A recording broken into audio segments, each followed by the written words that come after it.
Primjena preslice jača biljke zahvaljujući siliciju kojim je bogata. Djeluje prije otvaranja pupoljaka, ali i na listove koji postaju otporni na infekcije i štetne kukce, kao što su plamenjača, hrđa, grinje i lisne uši. Koristi se 1 do 2 puta sedmično u jutarnjim satima.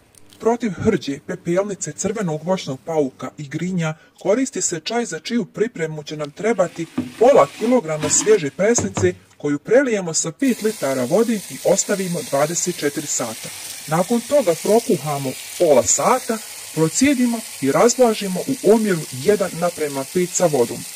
Otopina od izdanaka suhe preslice potopiti 10 litara vode, pola sata 20 dekagrama osušene preslice. Zatim kuhati 45 minuta, poslije toga hladan procijediti i razvlačiti vodom u omjeru 1:10. Dobro se promiješa i opet razvlažimo u omjeru 1:10. Otopina se primjenjuje u roku 24 sata jer poslije gubi efikasnost.